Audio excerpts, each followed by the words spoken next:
Welcome to The Lens Live. In this special one-off edition, we listen to Michael Maisey, founder of the CIP Project, who's speaking at a Business in the Community event. Michael talks of his traumatic childhood, his life as a young offender, how kindness turned his life around, and he shares his calls to action for business about how they can break down barriers to employment. Today I'm 14 years sober from alcohol and drugs. I'm an author and I'm the founder of a non-profit organisation called the CIP Project. CIP stands for Change is Possible, and we help people who've experienced childhood trauma, addiction, been to prison, even ex-military veterans with PTSD. You know, I'd like to think that today I'm not too bad a guy, but I'd be willing to take a pretty big bet that if you guys had met me back then, or any time more than 14 years ago, you wouldn't have liked me much. You know, I was loud, I was angry, I was unpredictable. My mother was an Irish immigrant from a big gypsy family, and she struggled with alcoholism. My father was a heroin addict, and he left before I was one. From a young age, I drank, I took drugs, I stole things. In fact, I didn't just steal things, I stole things whilst in possession of firearms. So if you'd lived near me back then, you would have been pretty relieved to hear that at the age of 16, I was convicted and I was sent to prison, where I was locked up for 23 hours a day. It seems pretty clear-cut, doesn't it? You've got a troubled kid from a broken home who's a menace to society. Yeah, the best thing we can do for him is to lock him up, teach him a lesson. I want to give you a little bit of context to my story. So when I was born, I wasn't born an evil person. I'm pretty sure of that.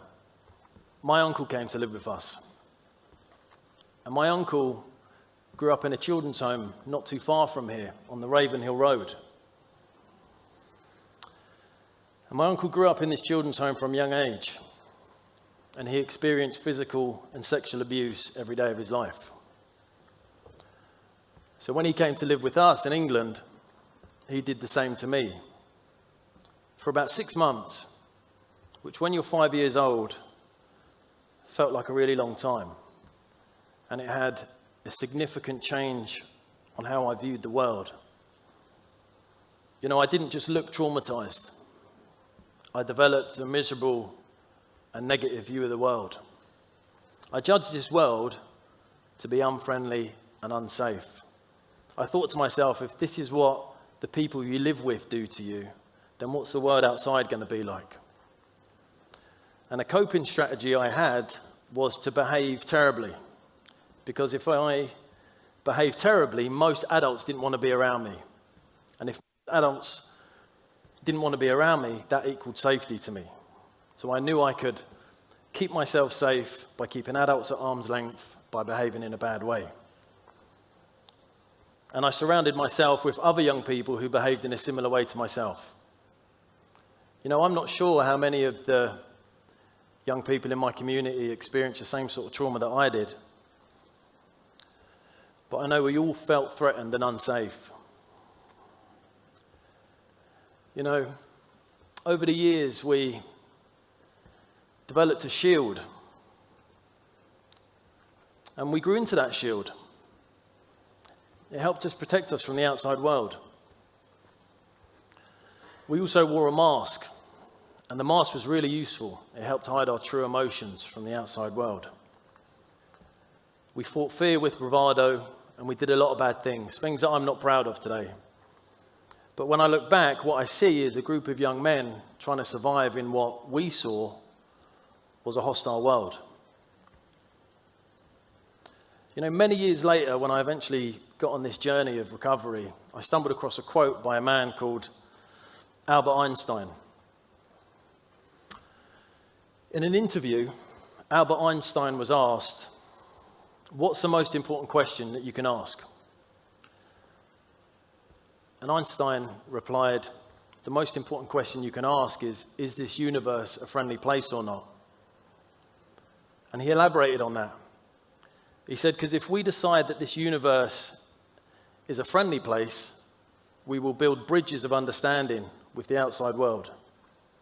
But if we decide that this universe is an unfriendly place, we will build walls to keep ourselves safe from the outside world. Now, I suspect everyone in my gang, in my community, especially me, we decided from a really young age that this world is not safe. And we simply were doing everything we could to survive. Now, unfortunately, society decided in all its wisdom to ignore the words of Albert Einstein and decided to lock us up in prison instead. In fact, most of the young people from my community went to prison, where we were locked up in cells for 23 hours a day. You know, a lot of people get locked up here in the UK every year. There's about 85,000 in total. And in 2019, an independent inquiry took place. And one of the things that came out of that inquiry was that they described the scale of alleged abuse in these institutions as shockingly high. You know, we have politicians who win votes by saying things like, I'm going to get tough on crime. I'm going to get tough on the causes of crime, which ultimately ends up meaning, somewhere down the line, you're going to get tough with people like us. You know, and I hate to be controversial, but when you really think about what leads most people into prison, and then what actually happens to them when they're in prison, it's one of the most worst thought out policies in history. You know, I'm sort of half proud to be an expert on prison life, having tested it myself a few times as a teenager. But ever since I founded my organisation, we run intensive workshops in prisons all over the UK, even here in Belfast. And in all the years I've been doing that, I have not yet come across one person who hasn't experienced childhood trauma. Whether it's physical abuse, sexual abuse, a parent who's absent or who struggles with addiction. And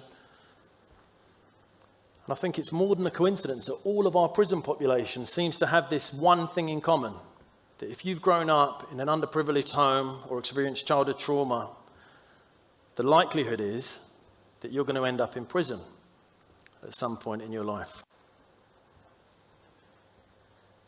And this is where there's a problem, because one of the byproducts of childhood trauma is anger. And when you lock angry people up together, you can give them decent meals, gyms, qualifications, but none of that gets to the root of their problems. Nor does locking them up for 23 hours every day. Or in the age of coronavirus, it was actually longer. We locked them up for 23 and a half hours a day. Some of the prisons here in the UK are still locking inmates up to this day for 23 and a half hours every single day. Now look, you have to punish crime. I'm not suggesting we don't. I think bad behaviour has to have a consequence. But we also have to help people rehabilitate, help them to understand why they act this way. Because if we don't, we're simply treating a structural flaw with a lick of paint. You see, I believe that a traumatised, angry person will always revert to violence unless the source of that trauma is healed. You know, I can vouch for this myself. I experienced pretty much every form of torture before I went to prison and when I was out of prison. And each one made me worse, made me more angry, more afraid, more desperate to protect myself. Until one day, at the age of 18 in my prison cell, I looked forward at the rest of my life and I couldn't see any hope. And that's when I decided I would take my own life. You know, the first thing I remember was hanging from the bars in my cell with my bedsheet wrapped around my neck. And the next thing I remember was being resuscitated by two prison officers who were incredibly sympathetic at the time. They carried me by my wrists and my ankles and tossed me into a padded cell once they realised I was breathing again. And this is where the strangest thing started happening. As I laid on the floor in the fetal position of this padded cell, I found myself asking for help from someone, somewhere, a higher power perhaps. I said, please help me. If you help me, I promise I'll do better with my life. I'll go further than that. Not only will I do better with my life, I promise I'll come back to prisons and try and help people change their life as well. You know, it's a commitment I've taken seriously ever since that day. But in hindsight, it was a lot easier said than done. You know, I left prison with no qualification, no CV. I had no preparation on how to handle the difficult questions that were thrown at me in the job interviews. Every day I'd go out applying for jobs and everyone would say no. It's like facing this constant wall of rejection every single day. And that was really hard. But what was even harder was returning to my community where everyone was drinking, taking drugs, selling drugs, committing crime, and making money in what I saw was an easy way. And I came really close to giving up until finally someone saw enough in me, or at least was desperate enough to give me a job. And it was to be a litter picker, going around the streets of London with a black bag and a little stick. And so here I was at the age of 19 at that time, at a real crossroads in my life. I remember sort of asking myself this question of, Michael, you say you want to change. Well, how badly do you want it? And I'm so proud of my 19-year-old self for being brave enough and humble enough to accept the job. Because I can honestly say that whilst doing that job, that's where I started to witness acts of kindness on a regular basis for the first time in my life. You know, it was the small things at first. I would see joggers out running in the park who would stop, pick up someone else's litter and go and put it in the bin. I know this sounds really simple, right? But in my community, you would struggle to get people to even pick up their own litter. This was like these little things I was witnessing was slowly changing my view of the world. The other thing that used to get me was when I'd see parents walking their children to school. And what really stood out to me was that both parents were there, both parents were happy, both parents were sober. Again, it sounds really normal, right? But in my community, often the fathers weren't around. And if the mother was still around, she normally struggled with alcoholism or addiction. But the thing that really sort of sealed the deal and changed my view of the world was sometimes I'd sit at Kingston train station where there used to be a lot of homeless people, and the young professionals would go to work in their suits and would always make time to give money to the homeless people. Sometimes food, coffee, money. And this was where the most peculiar thing started happening within me, was that as I witnessed these random acts of kindness by complete strangers, my view of the world slowly started to change. I started to think, maybe this world isn't as unfriendly as I thought it was. You know, and as my view of the world changed and I thought it was a bit more of a friendly place, I felt a bit more confident and comfortable to reach out and ask others for help.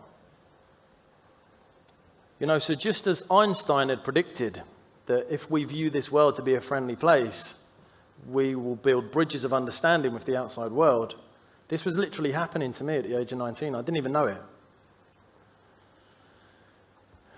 But listen, don't just take my word for it, or Albert Einstein's. Let me introduce you to another character that didn't come up much in conversation when I was a teenager. He's called Mahatma Gandhi. Now, Gandhi once quoted that the greatness of a nation can be measured by how it treats its weakest members. You know, my take on this is really simple. If you could imagine for a moment, we could start society all over again with a completely blank canvas. And we looked at the issue of the children who suffer the most. I'm talking about the children who are beaten, abandoned, abused, neglected. And we look at that as a problem that we want to try to fix. Would we decide we're going to remove them from this environment where they're suffering and put them in to another environment where they can suffer some more? I want to say a bit more about the prison statistics as well, because only 0.09% of the UK's population are in prison. Yet, once released from prison, there's a 75% chance that you'll reoffend within a decade. And it's no surprise when you understand now how traumatized and broken these people are. But let's look at this from a business perspective. Imagine you owned a business that failed 75% of the time. Your business would probably go broke within a month. All this highlights for me is that our approach to this problem doesn't work. It's morally, pragmatically, and commercially flawed. And I suspect in years to come, in our children's time, we may look back at this time in our history. We may reflect on how we treated the most traumatized and underprivileged members of our society, and we might be pretty ashamed of ourselves. You know, sometimes to fix an issue as complex as this one, you have to step away from the politics, away from the headlines, away from the status quo. You need to look at things a bit differently. So I want to invite you all to use my life story as an example. What was a catalyst to create a better world for me? It wasn't about me being tougher. It wasn't about the system being tougher on me. It was actually kindness. As I viewed the world to be a more friendly place, demonstrated by acts of kindness by random members of the public, I started to change. And I know this sounds really soft, coming from someone like me with a backstory like my own. But I want you all to hear that I spent a large portion of my life trying to be tough. I need to realize how pointless and dangerous it is. You know, for the past 14 years, I've volunteered my time in schools, colleges, and prisons all over the UK, and kindness has taken on a real new meaning for me. And I'd like to impart some of that with you before I leave here today. You know, kindness for me is about recognizing another person's trauma. So, for instance, if you were to meet someone like I once was, who's loud, angry, arrogant, unpredictable, take a moment to look behind this display of aggression, and what you'll likely see is a childhood that's filled with trauma. Simply recognizing that in another human being is an act of kindness. You don't even need to fix it, just recognize it. Kindness is about being charitable, giving up your time and your money, not for fame, not for likes on social media, just to make this world a better place. Could you imagine a world with more kindness? I believe we'd see a slow and gradual decline in some of the things we suffer with most as human beings. You think in a kinder world we'd see less violence, less bullying, less war. We'd see less greed, less hunger, less starvation. We'd even see less deforestation. We might choose to leave some of the natural habitat to the wildlife. So my invitation for you all when you leave here today is really reflect on how you can be kinder to yourself, kinder to your loved ones, kinder to those who are suffering, and kinder to our planet. Because I believe that kindness is the most effective way that we can create a better world. Thank you.